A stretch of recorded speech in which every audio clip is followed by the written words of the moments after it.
ইতিহাসের পাতায় এমন কিছু শহরের কথা আছে যা একসময় সমৃদ্ধি ও বৈভবের চূড়ান্ত সীমায় পৌঁছেছিল, কিন্তু আজ সেই শহরগুলোর অস্তিত্ব লবণাক্ত নির্জীব সমুদ্রের তলে চাপা পড়ে আছে। এমন এক ভয়াবহ জ্বলন এবং আসমানি শাস্তি যা একের পর এক ৩টি বিশাল জনবসতিকে সম্পূর্ণভাবে ধ্বংস করে দিয়েছিল। কিন্তু এই ধ্বংসের মাঝে এমন একটি মূর্তি রয়ে গেছে যা সময়ের সাক্ষী হয়ে আজও দাঁড়িয়ে আছে, ক্ষয়প্রাপ্ত নয়, অচল নয়। এটি একটি স্তম্ভ যা একসময় নারী ছিলেন। এই নারী কে ছিলেন? তার অপরাধ কি ছিল? কেন তাকে মানবজাতির জন্য সতর্কীকরণ হিসাবে বিচার করা হয়েছিল? আজ আমরা নবী লূত আলাইহিস সালামের জাতির উত্থান এবং ভয়াবহ পতনের সম্পূর্ণ কাহিনী জানব। আমরা জানব ধ্বংসের সেই ভয়ঙ্কর মুহূর্তেও কেন লূতের স্ত্রী রক্ষা পাননি। আমাদের গল্পের সূত্রপাত প্রায় ৪,০০০ বছর আগে, এমন এক সময় যখন পৃথিবী নবী আলাইহিস সালামের মহাপ্লাবনের ধাক্কা থেকে ধীরে ধীরে পুনর্গঠন করতে শুরু করেছিল। মানব সভ্যতা মেসোপটেমিয়ার উর্বর ভূমিতে নতুন শিকড় রোপণ করছিল। ঠিক এই সময় ইতিহাসের মঞ্চে আবির্ভূত হন এক মহান ব্যক্তিত্ব, যাকে আমরা আল্লাহর বন্ধু নবী ইব্রাহিম আলাইহিস সালাম নামে জানি। নবী ইব্রাহিম আলাইহিস সালাম ছিলেন একত্ববাদ বা তৌহিদের মশাল বাহক। তিনি আল্লাহর নির্দেশে তার জন্মভূমি উর ত্যাগ করে একটি অজানা ভবিষ্যতের দিকে যাত্রা শুরু করেন। এই দীর্ঘ যাত্রায় তার সঙ্গে ছিলেন মাত্র দুজন, তার স্ত্রী হজরত সারা আলাইহিস সালাম এবং তার ভাগ্নে হজরত লূত আলাইহিস সালাম। হজরত লূত আলাইহিস সালামকে নবী ইব্রাহিম আলাইহিস সালাম গভীরভাবে লালন করতেন এবং তিনি ইব্রাহিম আলাইহিস সালামের আদর্শ ও জ্ঞান থেকে প্রভাবিত হয়ে বেড়ে ওঠেন। বছরের পর বছর ধরে তারা কেনান দেশে একসাথে বসবাস করতেন। তারা যাযাবর জীবনযাপন করতেন, পশুপালন করতেন এবং এক আল্লাহর উপাসনা করতেন। কিন্তু ধীরে ধীরে তাদের পশুপালন এত বড় হয়ে উঠল যে কেনানের চারণভূমি আর যথেষ্ট হল না। তখন দুই মহান ব্যক্তি সম্মানের সঙ্গে আলাদা হওয়ার সিদ্ধান্ত নেন, যাতে তাদের অনুসারীদের মধ্যে কোনো দ্বন্দ্ব বা সংঘাত সৃষ্টি না হয়। নবী ইব্রাহিম আলাইহিস সালাম হেব্রনের উঁচু ভূমিতে অবস্থান করলেন, আর নবী লূত আলাইহিস সালাম তার অনুসারীদের নিয়ে পূর্ব দিকে একটি বিশাল সবুজ উপত্যকায় পাড়ি দিলেন। এই উপত্যকাটি জর্ডান নদীর তীরে অবস্থিত ছিল এবং এত উর্বর ছিল যে দূর থেকে তা যেন স্বর্গের বাগানের মতো দেখাত। এই উপত্যকাতেই ছিল 5টি শহর, যা ইতিহাসে সমতলের শহর বা সিটিজ অব দ্য প্লেন হিসেবে পরিচিত। এই 5টি শহরের মধ্যে সবচেয়ে বড়, ধনী এবং প্রভাবশালী ছিল সদুম। এর সহযোগী শহরগুলি ছিল গমোরা, আদমা, জবোয়াম এবং জোর। নবী লূত আলাইহিস সালাম যখন সদমে প্রথম পা রাখেন, তখন তিনি শহরের জাঁকজমক এবং সৌন্দর্যে মুগ্ধ হয়েছিলেন। সদম ছিল বাণিজ্যের একটি গুরুত্বপূর্ণ কেন্দ্র। দূর দূরান্ত থেকে ব্যবসায়ীরা এখানে আসত এবং শহরের উর্বর মাটি সামান্য পরিশ্রমে প্রচুর ফসল উৎপন্ন করত। শহরের মানুষ ধনী ও বিলাসবহুল জীবনযাপন করত। বাহির থেকে সদমকে দেখলে মনে হতো যেন এটি একটি নিখুঁত স্বর্গ। কিন্তু হজরত লূত আলাইহিস সালাম জানতেন এই সুন্দর চেহারার আড়ালে লুকিয়ে আছে এক গভীর অন্ধকার, এমন একটি পাপ যা পৃথিবী আগে কখনো দেখেনি। সদমের মানুষ তাদের সম্পদ এবং অহংকারে অন্ধ হয়ে পড়েছিল। তারা এতটাই স্বার্থপর এবং আত্মকেন্দ্রিক হয়ে উঠেছিল যে মানবতা, দয়া এবং সহানুভূতির মতো গুণাবলী তাদের থেকে সম্পূর্ণরূপে উধাও হয়ে গেছে। ইসলামী বর্ণনা এবং অন্যান্য ঐতিহাসিক সূত্র অনুযায়ী তাদের মধ্যে প্রথম যে দুর্নীতি দেখা দিল তা ছিল চরম অহংকার এবং লোভ। সদম একটি গুরুত্বপূর্ণ বাণিজ্য পথের পাশে অবস্থিত ছিল। যখন কোনো ক্লান্ত ভ্রমণকারী বা ব্যবসায়ী এই শহরে বিশ্রাম নিতে আসত, তখন শহরের মানুষ সাহায্য করার পরিবর্তে তার সব সম্পদ লুট করত। তারা প্রকাশ্যে ডাকাতি করত, দুর্বলদের ওপর অত্যাচার চালাত এবং এই কুকর্মকে নিজেদের অধিকার বা বিনোদন হিসেবে দেখত। শহরের আইনও অদ্ভুত ছিল। যদি কোনো বহিরাগত নির্যাতনের শিকার হয়ে বিচার চাইত, তবে বিচারক তার শিকারকেই দণ্ড দিত। তারা তাদের ধন সম্পদকে এতটাই ভালোবাসত যে দরিদ্র বা অভাবী ব্যক্তিকে এক টুকরো রুটি দিতে রাজি হতো না। এমনকি বলা হয় যে তারা শহরের চারপাশের ফলের গাছ কেটে ফেলেছিল, যাতে কোনো ক্ষুধার্ত ভ্রমণকারী বিনামূল্যে কোনো ফলও খেতে না পারে। এই সীমাহীন লোভ, কৃতজ্ঞতার অভাব এবং নিষ্ঠুরতাই ছিল তাদের ধ্বংসের পথে প্রথম পদক্ষেপ। সদমের সমাজ এমন হয়ে উঠেছিল যেখানে দয়া দেখানোকে দুর্বলতা এবং নিষ্ঠুরতাকে শক্তি হিসাবে গণ্য করা হতো। আর এই নোংরা পরিবেশে শয়তান তাদের সামনে এক নতুন পাপের দরজা খুলে দিয়েছিল, সম্পূর্ণ প্রকৃতির বিরুদ্ধে এক জঘন্য অপরাধ, যা কেবল মানব ইতিহাসে নয়, সমগ্র সৃষ্টির কোনো প্রাণী আগে কখনো কল্পনাও করতে পারেনি।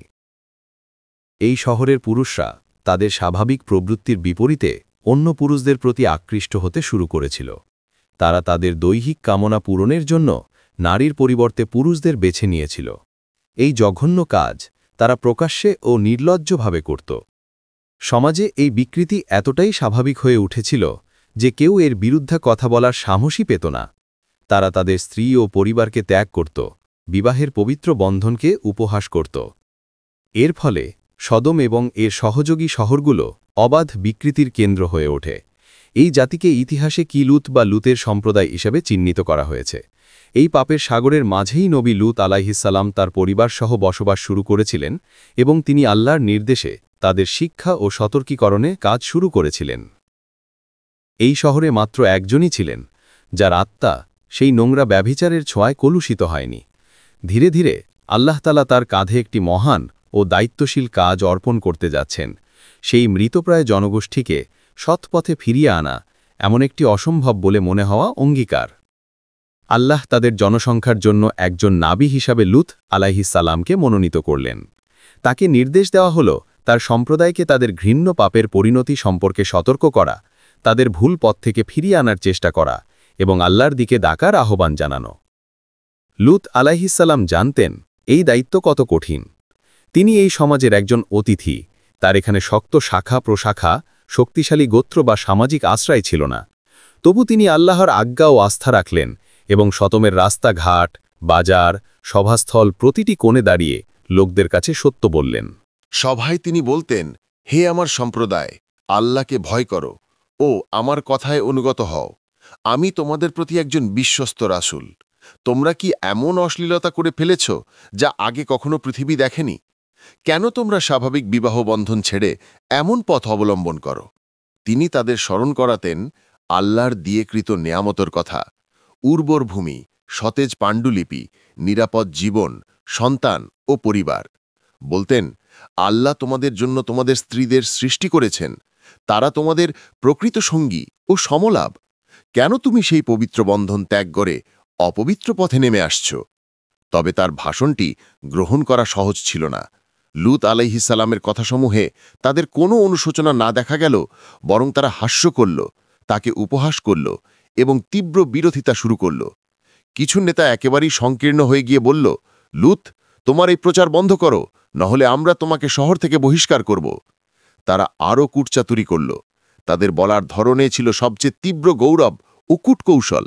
তারা নির্দেশ দিল যে লুত ও তার অনুসারীদের শহর থেকে নির্বাসিত করতে হবে, কারণ তারা নিজেকে পবিত্র ভান করে সমাজকে অপদস্থ করছে। তাদের অহংকার এমন পর্যায়ে পৌঁছল যে তারা সরাসরি আল্লাহর বিধিকে উদাসীনতা ও চ্যালেঞ্জ করতে সাহস পেল। তারা বলল, হে লুত, যদি তোমার কথা সত্য হয়, তাহলে তুমি যে শাস্তির ভয় দেখাও তা আমাদের ওপরে এনে দেখাও, আমরা প্রস্তুত। বছর জুড়ে লুত আলাইহিসসালাম লুটে লুটে ধৈর্য ধরে তাদের নানানভাবে অনুপ্রাণিত ও সংশোধনের চেষ্টা করে গেলেন। তিনি তাদের দয়ালু হওয়ার আহ্বান জানালেন, অনাস্থা ত্যাগ করে আল্লাহর দিকে ফিরে আসার অনুরোধ করলেন। কিন্তু মাত্র কয়েকজন আত্মবিশ্বাসী ব্যতীত বৃহত্তর জনগোষ্ঠী তার কথায় কান দিল না। এমনকি তার নিজ ঘরেও বিরোধী মেজাজের লোক ছিল, যে তার কাজ ও বার্তা গ্রহণ করে ওঠেনি। এইভাবে লুত আলাইহিসসালামের সতর্কবার্তা প্রতিবারেই উপেক্ষিত হল। তার একাকিত্ব ও বাধা প্রতিবন্ধকতা বাড়তেই থাকল, আর ওই সমাজের কুপ্রবৃত্তি দিনের পর দিন গভীরতর হল, যা পরে তাদের সর্বশেষ পরিণতিকে উন্মোচন করে। তিনি জানতেন না যে তার নিজের স্ত্রী, যাকে তিনি বিশ্বাস করতেন এবং যিনি প্রকাশ্যে নবীর পরিবারের অংশ হিসেবে পরিচিত ছিলেন, বাস্তবে লুত আলাইহিসসালামের প্রতিদ্বন্দ্বী সমাজের প্রতি অনুগত ছিলেন। তিনি ছিলেন একজন মুনাফিকা, যে সহজভাবে নবীর স্ত্রী হিসেবে পরিচিত থাকলেও গোপনে স্বামীর মিশন ও বার্তাকে ধ্বংস করার জন্য ষড়যন্ত্র করছিলেন। এমনই এক সময় লুত আলাইহিসসালামের জাতির পাপচক্র পরিপূর্ণতা পর্যন্ত পৌঁছে গেলে আল্লাহর সিদ্ধান্ত স্থির হয়ে গেল। সেই সিদ্ধান্ত কার্যকর করার জন্য আসমান থেকে বিশেষ অতিথিরা, আল্লাহর প্রেরিত ফেরেশতারা পৃথিবীতে নামলেন। এই অতিথিদের আগমন লূত আলাইহিসসালামের জন্য একদিকে শান্তির বার্তা নিয়ে এলে অন্যদিকে এক ভয়াবহ পরীক্ষাও বয়ে আনল। তবে এই ফেরেশতারা সরাসরি সদমে নেমে আসেননি।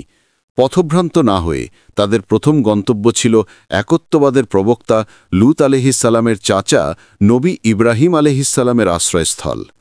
তারা ইব্রাহিম আলাইহিসসালামের কাছে ছদ্মবেশে সুদর্শন যুবকের রূপ নিয়ে হাজির হন। অতিথিও তার জন্য খ্যাত ইব্রাহিম আলাইহিসসালাম তৎক্ষণাৎ একটি মোটা বাছুর জবাই করে তাদের ব্যবস্থা করলেন। কিন্তু তিনি ভীষণ বিস্ময়ে ও উৎকণ্ঠায় দেখলেন যে অতিথিরা খাবারের দিকে হাত বাড়ালেন না। তার অন্তরে এক অদৃশ্য ভয় কাজ করল। ঠিক তখনই অতিথিরা তাদের প্রকৃত পরিচয় প্রকাশ করলেন এবং বললেন, হে ইব্রাহিম, ভয় করো না, আমরা আল্লাহর প্রেরিত ফেরেশতা। তারা ইব্রাহিম আলাইহিসসালামকে বার্তা দিলেন যে তিনি বৃদ্ধ বয়সে হজরত ইসহাক আলাইহিসসালামের জন্ম লাভ করবেন এবং পরবর্তী প্রজন্মে নবী ইয়াকুব আলাইহিসসালামেরও আগমন হবে। কিন্তু তাদের মূল উদ্দেশ্য ছিল আলাদা ও গম্ভীর। তারা ঘোষণা করলেন, আমরা লূত আলাইহিসসালামের জাতির উদ্দেশ্যে পাঠানো হয়েছি। আমরা ওই পাপগ্রস্ত জনপদকে ধ্বংস করার জন্য এসেছি। এই সংবাদ শুনে ইব্রাহিম আলাইহিসসালামের কোমল হৃদয় কেঁপে উঠল। তিনি তার ভাগ্নে লূত আলাইহিসসালামের নিরাপত্তা নিয়ে গভীরভাবে উদ্বিগ্ন হলেন। এবং তখনই তিনি বিনীতভাবে ফেরেশতাদের কাছে অনুনয় করতে থাকলেন, সম্ভব হলে সে আযাব বন্ধ করার অনুরোধ জানাতে। প্রথমে তিনি বললেন, তবে লূত তো সেই শহরেই আছেন। ফেরেশতারা আশ্বস্ত করলেন, আমরা জানি কে সেখানে আছে, আমরা অবশ্যই লূত ও তার পরিবারের রক্ষা করব। ইব্রাহিম আলাইহিসসালাম আবার অনুনয় করলেন, যদি ওই শহরে 50 জন ধার্মিক মুমিন থাকুক, তাহলে তুমি কি তা ধ্বংস করবে? ফেরেশতারা বললেন, না। তাহলে তিনি ধীরে ধীরে সংখ্যা কমাতে লাগলেন। দরদি অনুনয়ের সাথে জিজ্ঞেস করলেন, অর্থাৎ যদি 50 নাও থাকে, যদি কেবল 50-এর মতো নয়, তাহলে যদি কেবল 40 জনও থাকে? এবং এই রকম ধারাবাহিকভাবে তিনি তার অনুনয় অব্যাহত রাখলেন। প্রতিধাপে সংখ্যাটি কমিয়ে কি পরিমাণ অনুগত লোক হিসেবে ধরা হলে আযাব না পাঠানো হবে। ফেরেশতারা অনুগ্রহ করে প্রতিবারই না বলতেন না, বরং চাহিদা কমলে কমাতে রাজি হচ্ছিল।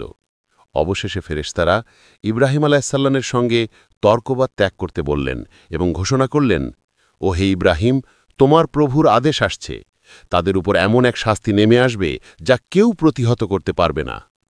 নবী ইব্রাহিম আলাইহিসসালামের কাছে বিদায় জানিয়ে হযরত জিবরিলের নেতৃত্বে 3 ফেরেশতা সদমের দিকে যাত্রা শুরু করলেন।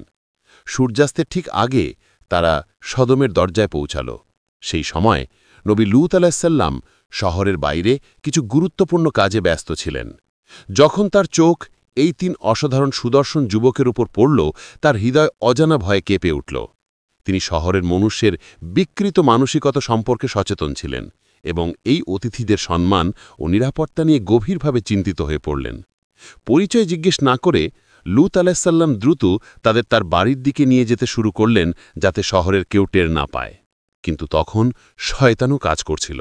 যখন নবী লূত আলাইহিসসালাম তার অতিথিদের সঙ্গে ঘরে প্রবেশ করলেন, তখন একজোড়া চোখ এই দৃশ্য দেখল। হজরত লূত আলাইহিসসালামের স্থির। ইসলামী বর্ণনা অনুসারে তার নাম ছিল উইলা বা ওয়ালিহা। তিনি সোদোমের কাফের জাতির একজন মহিলা ছিলেন। যদিও তিনি লূতের স্ত্রী, তার অন্তর কখনও আল্লাহ প্রতি সত্যিকারের বিশ্বাসে পূর্ণ ছিল না। তিনি ছিলেন একজন ভণ্ড। নিজের স্বার্থ, সোদোমের বিলাসিতা, সম্পদ ও সামাজিক মর্যাদা নবীর কর্তব্য ও আদর্শের চেয়ে তার কাছে বেশি প্রিয় ছিল। তিনি নবীর মিশনের বিরুদ্ধে গোপনে আগ্রহী ছিলেন এবং পাপী জাতির প্রতি তার এক অদ্ভুত আসক্তি ছিল।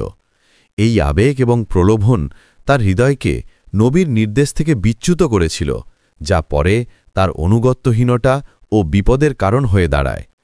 যখন তার স্ত্রী দেখলেন যে লূত আলাইহিসসালাম 3 স্বর্গীয় যুবককে ঘরে নিয়ে আসছেন, তখন তার মনোবৃত্তিতে আতিথেয়তার কোনো ভাবই জন্ম নেয়নি, বরং এক শয়তানি আনন্দ তাকে ধরে ফেলে।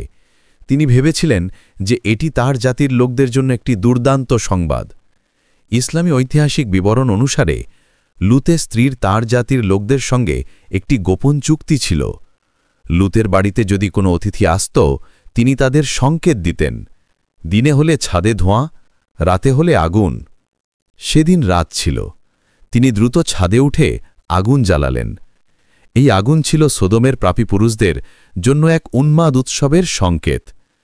কিন্তু এই খবরের সীমা কেবল তাতে থেমে থাকল না। তিনি নিজেই ঘর থেকে বেরিয়ে শহরের প্রধান চত্বরে ছুটে গেলেন, যেখানে পাপীরা জড়ো হয়েছিল। হাঁপাতে হাঁপাতে তিনি বললেন, তোমরা এখানে কি করছ? আজ রাতে লুতের বাড়িতে এমন অতিথি এসেছে, আমি আমার জীবনে এত সুন্দর যুবক দেখিনি।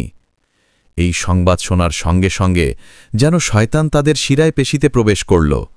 পাপের নেশায় কারা পঙ্গপালের ঝাঁকের মতো নবী লুতের বাড়ির দিকে ছুটে যেতে লাগল। কিছুক্ষণের মধ্যে শত শত লোক নবী লুতের ঘর ঘিরে ফেলল। তারা দরজায় ধাক্কাধাক্কি করতে লাগল। নবী লূত আলাইহিসসালাম ভেতরে থেকে এই বিশৃঙ্খলা শুনে এবং তার সম্মানিত অতিথিদের নিরাপত্তা নিয়ে ভীত হয়ে হাত জোড় করে অনুনয় বিনয় করতে লাগলেন। তিনি বললেন, হে আমার সম্প্রদায়, আল্লাহকে ভয় করো, আমার অতিথিদের অপমান করো না। তোমাদের মধ্যে কি একজনও ভালো মানুষ নেই? শেষ চেষ্টা হিসেবে তিনি বললেন, দেখো, এখানে আমার কন্যারা, যারা তোমাদের বিয়ের জন্যে আরও পবিত্র, তাদেরকে বিবাহ করো।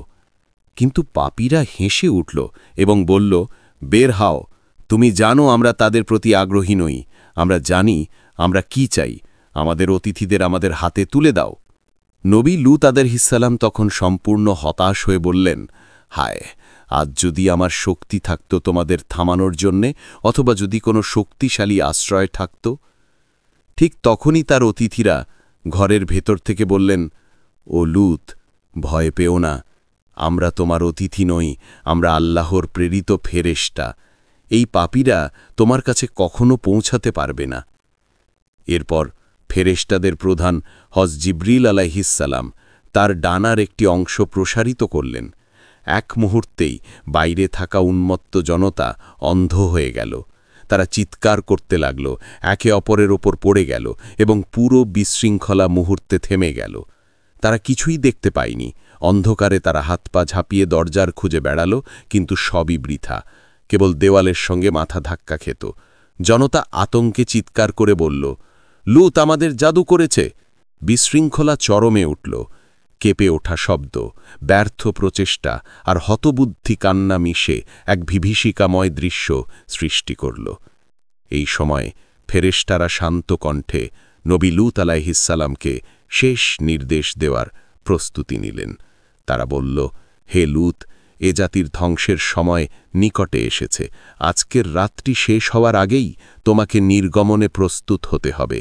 ভোরের নির্ধারিত সময়ে আযাব নেমে আসবে, কিন্তু এখনই রাতের সেই অন্তিম ভাগে তুমি, তোমার স্ত্রী এবং তোমার যারা তোমার উপর বিশ্বাস স্থাপন করেছে 3 জন দল নিয়ে শহর ত্যাগ করো। নিশ্চিত করে নাও কেউ পেছনে না পড়ে। এই কাজে তোমার সতর্কতা অপরিহার্য। এরপর তারা তাই আর কঠোর সতর্ক বার্তা দিলেন। নির্গমনের সময় যখন আযাব শুরু হবে, তখন জোরালো চিৎকার, বিস্ফোরণ ও হাহাকার শুনবে। কিন্তু যা হোক, কেউ পেছনে ফিরে তাকাবে না। তোমার স্ত্রী ব্যতীত কারো পিঠ ফেরার কথা নয়। তোমার স্ত্রী পেছনে ফিরে তাকাবে, আর যে শাস্তি এই পাপগ্রস্ত জাতির ওপর নেমে আসবে তা তার ওপরও পড়বে। এই অনিবার্য ঘোষণা লূতের স্ত্রীর ভাগ্যকে চূড়ান্ত করে দিল। যে নারী গোপনে তার লোকদের পছন্দকে বেছে নিয়েছিল ও নবীর বার্তা প্রত্যাখ্যান করেছিল, তার নিষ্পত্তি নির্ধারিত হল। সে ছিল ধোঁকা ও বিশ্বাসঘাতকতার প্রতীক। তার গন্তব্য তাদের পাপময় সমাধানেই মিলবে। সেই বিভীষিকাময় রাত্রিতে নবী লূত আলাইহিসসালাম, তার 2 কন্যা ও কয়েকজন ধার্মিক ভগিনী নীরবে সদমের সীমানা পেরিয়ে চলে গেলেন। তাদের প্রত্যেক পদক্ষেপে ছিল কষ্ট ও ভীতির ছায়া। প্রতিটি শব্দে অতল আতঙ্ক ছড়িয়ে যাচ্ছিল, যেন রাতের বুকে ধীরে ধীরে এক অবিস্মরণীয় শোকধ্বনি লুকিয়ে যাচ্ছে। তাদের পেছনে ছিল এক নিঃশব্দ ঘুমন্ত শহর, যা আর কখনো জাগবে না। তাদের সাথে ছিল লূতের স্ত্রী উইলা। শারীরিকভাবে তিনি নবীর পাশে হাঁটছিলেন, কিন্তু তার হৃদয়, মন ও সমস্ত সহানুভূতি এখনও পাপী শহরের গলিতে আটকে ছিল। তিনি তার স্বামী ও ধার্মিক সম্প্রদায়ের প্রতি সম্পূর্ণ উদাসীন ছিল। নবী লূত আলাইহিসসালাম ও তার অনুসারীরা দ্রুত চলছিলেন। চেষ্টা করছিলেন ভোরের আলো ফোঁটার আগে নিরাপদ দূরত্বে পৌঁছতে। ফেরেশতাদের ভয়ঙ্কর সতর্কবাণী বারবার তাদের কানে প্রতিধ্বনিত হচ্ছিল। যে কেউ আযাবের সময় পিছনে ফিরে তাকাবে, তার ভাগ্য শাস্তি। এই আদেশ ছিল কেবল শারীরিক বিধি নয়, এটি ছিল ঈমানের চূড়ান্ত পরীক্ষা। পিছনে তাকানো মানে ছিল সেই পাপী জাতির প্রতি চুপি চুপি আকর্ষণ অনুভব করা, তাদের ধ্বংসপ্রাপ্ত জীবনধারায় গোপন আসক্তি থাকা, অর্থাৎ আল্লাহর নির্দেশের চেয়ে পার্থিব সম্পদের প্রতি বেশি মোহ ও আসক্তি প্রকাশ করা। যখন তারা শহরের সীমা অতিক্রম করে একটি উঁচু স্থানে পৌঁছলেন, ঠিক তখনই পূর্ব আকাশে ভোরের প্রথম আলো ফুটে উঠল।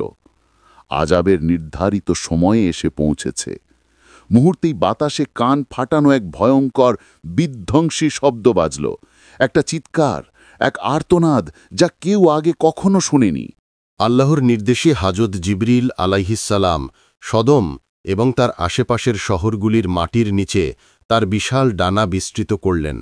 মুহূর্তের মধ্যে তিনি সদম, গমোরা এবং আদমা এই তিনটি মহান জনবসতিকে তাদের ভিত্তি থেকে উপড়ে ফেললেন। এরপর শহরগুলিকে আকাশের দিকে এত উঁচুতে তুলে নিলেন যে বলা হয় প্রথম আকাশের ফেরেশতারা শহরের কুকুরের ঘেউ ঘেউ এবং মোরগের ডাকও শুনতে পেয়েছিলেন। শহরগুলো যেন এক মুহূর্তের মধ্যে ইতিহাসের পাতায় অদৃশ্য হয়ে গেল, আর যা অবশিষ্ট থাকল তা শুধু সতর্কতার চিহ্ন ও নবী লূতের বিশ্বাসী সম্প্রদায়ের জন্য একটি শিক্ষণীয় স্মৃতি।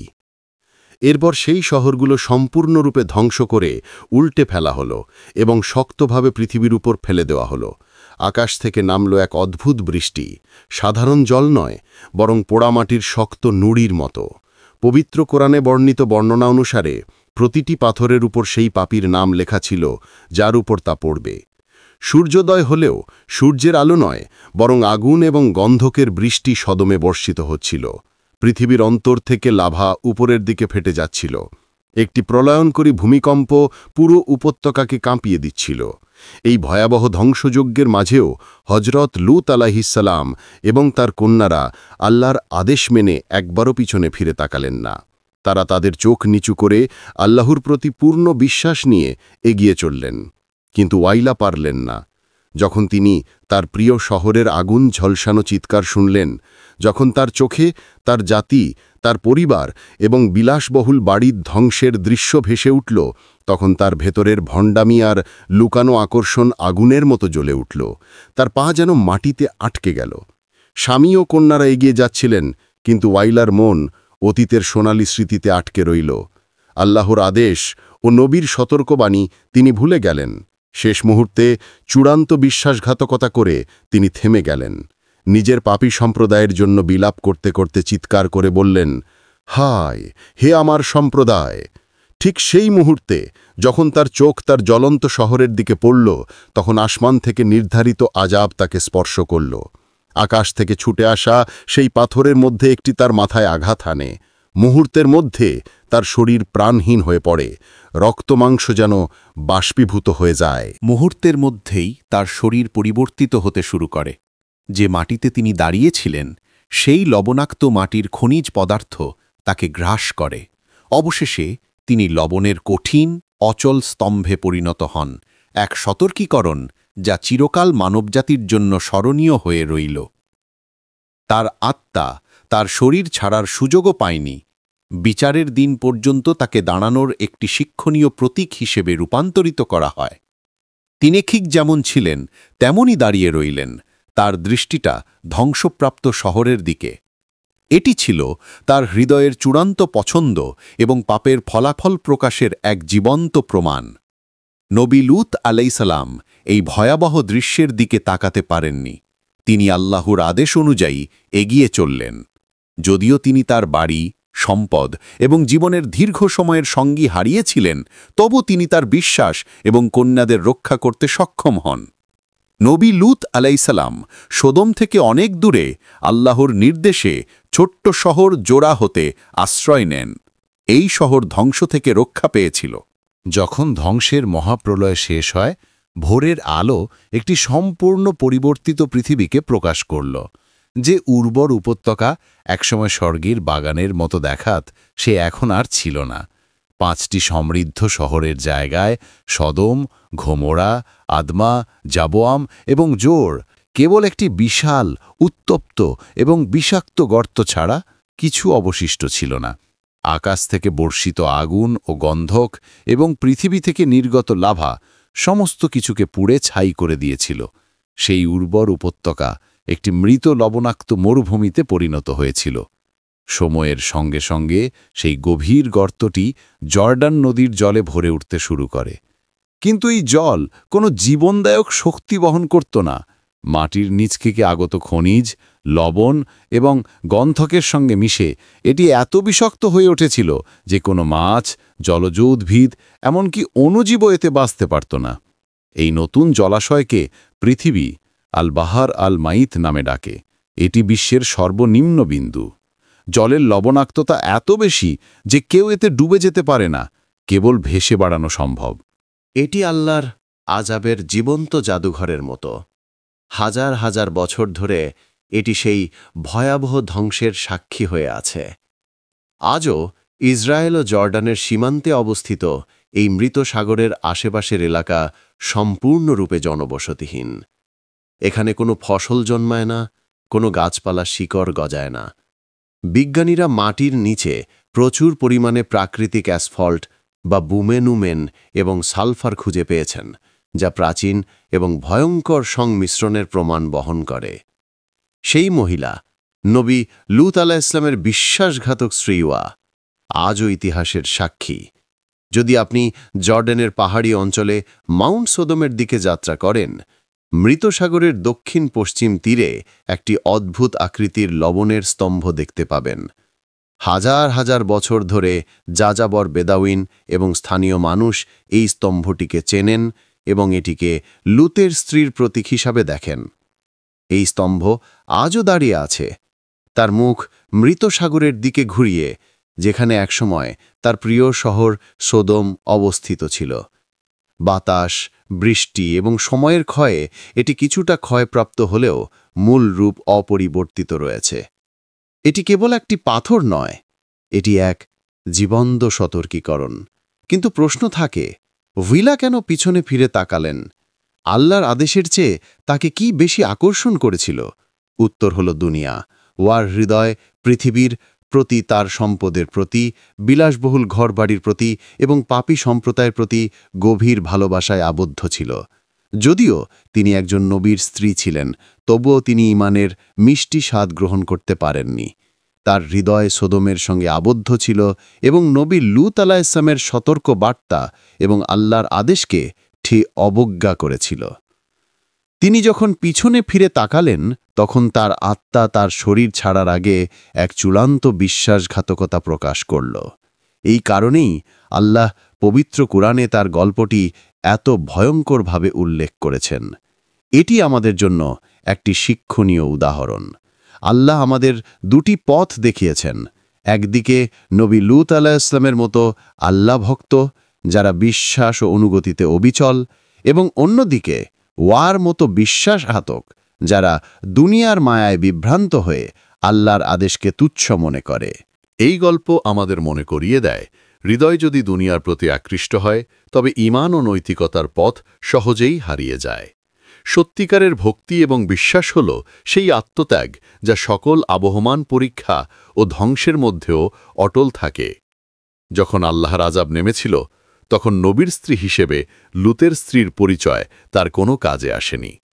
আর অন্যদিকে ইতিহাসে আমরা ফেরাউনের স্ত্রীকে দেখি, এক কাফের শাসকের স্ত্রী, যিনি নিজেকে ঈশ্বর দাবি করতেন, কিন্তু সেই প্রাসাদী বিলাসবহলের মধ্যে তিনি আল্লাহর ওপর সত্যিকারের বিশ্বাস রাখতেন।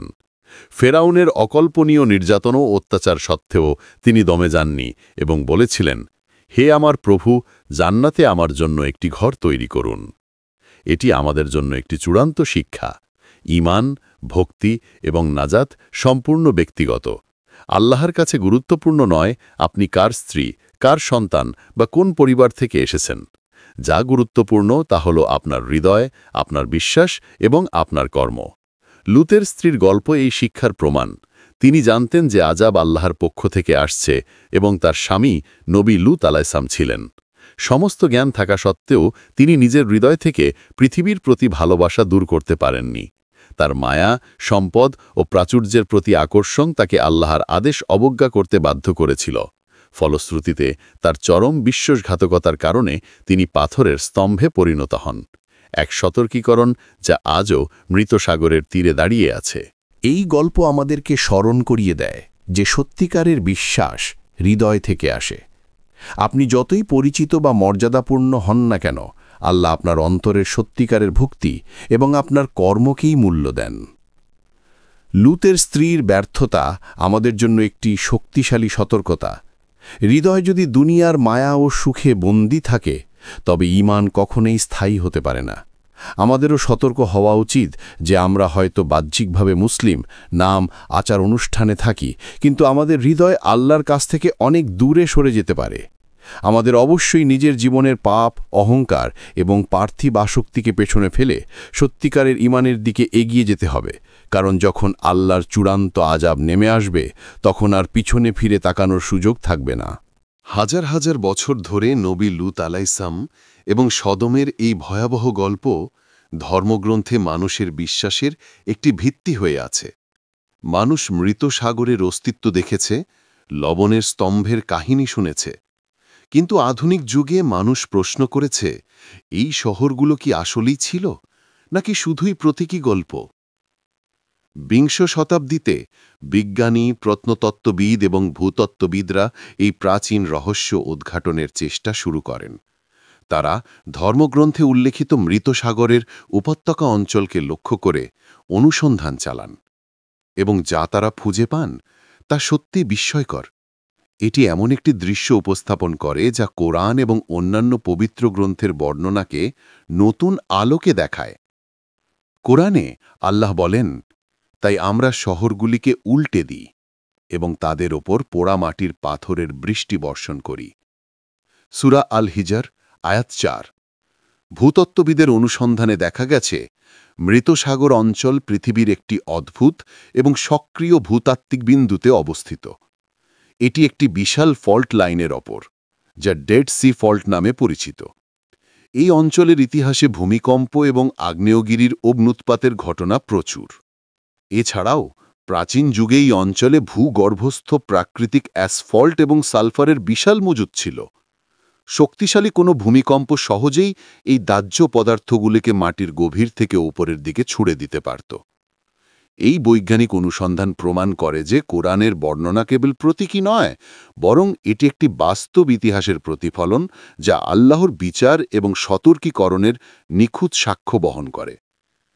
যখন বিটুমেন এবং সালফার বাতাসে অক্সিজেনের সংস্পর্শে আসে, তখন তারা এক প্রলয়ঙ্করী অগ্নিঝড় তৈরি করে। এটি আকাশ থেকে আগুন এবং গন্ধক বর্ষণের একটি প্রাকৃতিক ব্যাখ্যা দেয়। শহরগুলির মাটিতে ডুবে যাওয়া এবং একই সাথে পুড়ে ছাই হয়ে যাওয়া এই অঞ্চলে ভূতাত্ত্বিকভাবে সম্পূর্ণ সম্ভব। তবে মূল প্রশ্ন ছিল, এই শহরগুলো ঠিক কোথায় ছিল? দীর্ঘদিন ধরে প্রত্নতাত্ত্বিকরা বিশ্বাস করতেন যে সদম ও গমোরা মৃত সাগরের দক্ষিণ প্রান্তে জলের নিচে ডুবে গেছে, কিন্তু আধুনিক গবেষণা একটি নতুন, আরও চমকপ্রদ সম্ভাবনার দিকে ইঙ্গিত করছে। এই তত্ত্বের কেন্দ্রবিন্দু হল জর্ডানে অবস্থিত একটি বিশাল প্রত্নতাত্ত্বিক এলাকা যা এল হাম নামে পরিচিত। এটি মৃত সাগরের উত্তর-পূর্ব উপত্যকায় অবস্থান করছে। এলহাম ছিল একটি বিশাল, সুগঠিত এবং ধনী ব্রোঞ্জ যুগের শহর। এটি ছিল অঞ্চলের বৃহত্তম শহর, এক ধরনের মেগা শহর। খনন কাজ এই শহরের ভয়াবহ ধ্বংসের প্রমাণ তুলে ধরেছে। এটি কোনো সাধারণ ভূমিকম্প বা আগুনে ধ্বংস হয়নি। প্রমাণগুলো একটি মহাজাগতিক বিপর্যয়ের ইঙ্গিত দেয়। বিজ্ঞানীরা শহরের ধ্বংসাবশেষে এমন কিছু প্রাপ্তি খুঁজে পেয়েছেন যা কেবল অকল্পনীয় উচ্চ তাপমাত্রায় সম্ভব। উদাহরণস্বরূপ, তারা মৃৎপাত্রের টুকরো পেয়েছেন যা গলে কাঁচ বা ট্রিনিটাইটে পরিণত হয়েছে। এর জন্য প্রয়োজন 1500 ডিগ্রি সেলসিয়াসেরও বেশি তাপমাত্রা, যা কোনো সাধারণ প্রাচীন আগুনে সম্ভব নয়। তারা শক্ট কোয়ার্টস নামের একটি বিশেষ খনিজ খুঁজে পেয়েছেন, যা পৃথিবীতে কেবল পারমাণবিক বিস্ফোরণ বা মহাকাশ থেকে আঘাতপ্রাপ্ত গ্রহাণুর ফলে তৈরি হয়।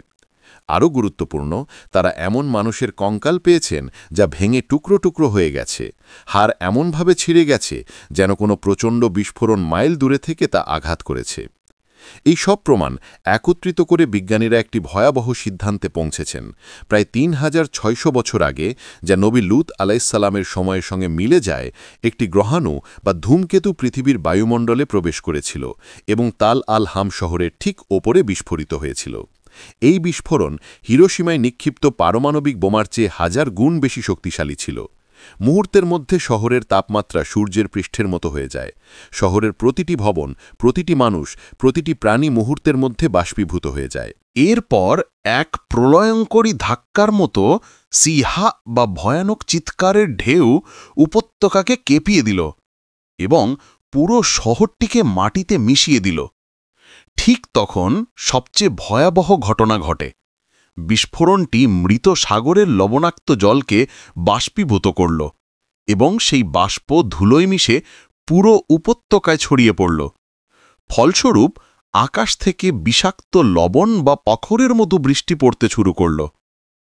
এই মহাজাগতিক লবণ উপত্যকার মাটিকে এতটাই বিষাক্ত করে তুলেছিল যে পরবর্তী ৬০০-৭০০ বছর ধরে সেই এক সময়ের উর্বর উপত্যকায় একটিও ঘাস বা উদ্ভিদ জন্মায়নি। এই বৈজ্ঞানিক ব্যাখ্যা পবিত্র ধর্মগ্রন্থে বর্ণিত ঘটনার সঙ্গে প্রায় পুরোপুরি মিলে যায়। হঠাৎ এক বিপর্যয়, আকাশ থেকে আগুন, ভয়াবহ শব্দ, বিস্ফোরণ, শহর উল্টে যাওয়া, ধাক্কার ঢেউ এবং পাথর বা লবয়ের বৃষ্টি, যা জমিকে অনুর্বর করে তুলেছিল। যদিও আমরা ১০০% নিশ্চিতভাবে বলতে পারি না যে এল হামি অভিশপ্ত সদমনগরী ছিল, কিন্তু এটি প্রমাণ করে যে ঠিক সেই সময়ে এই অঞ্চলে এক ভয়াবহ ঐশ্বরিক আযাব নেমে এসেছিল, যা মানচিত্র থেকে একটি সম্পূর্ণ সভ্যতাকে মুছে ফেলেছিল। বিজ্ঞান এবং প্রত্নতত্ত্ব এখানে বিশ্বাসের সাথে সাংঘর্ষিক নয়, বরং আধুনিক আবিষ্কারগুলি আমাদের সেই 1000 বছরের পুরনো সতর্কীকরণ আরও শক্তভাবে উপস্থাপন করছে। এটি প্রমাণ করে যে সদম ও গমোরা সম্পর্কিত গল্পগুলি কোনো রূপকথা নয়। এটি ইতিহাসের একটি বাস্তব এবং রক্তাক্ত অধ্যায়। এই ধ্বংসাবশেষ আমাদের স্মরণ করায় যে যখন আল্লাহ তাআলা একটি পাপী জাতিকে সময় দেন, তখন তা তাদের ভুলে যাওয়ার ইঙ্গিত নয়, বরং এটি তাদের ফিরে আসার সুযোগ। কিন্তু যখন তারা সীমালঙ্ঘন চালিয়ে যায়, নবীর সতর্কবাণীকে উপহাস করে এবং তাদের পাপ নিয়ে গর্ব করতে থাকে, তখন আল্লাহর শাস্তি হঠাৎ, ভয়ঙ্কর এবং চিরন্তনভাবে এসে পৌঁছায়। সদমের পোড়ামাটি এবং মৃত সাগরের নোনা জল সেই ভয়াবহ পরিণতির নীরব সাক্ষী হিসেবে আজও অবশিষ্ট আছে।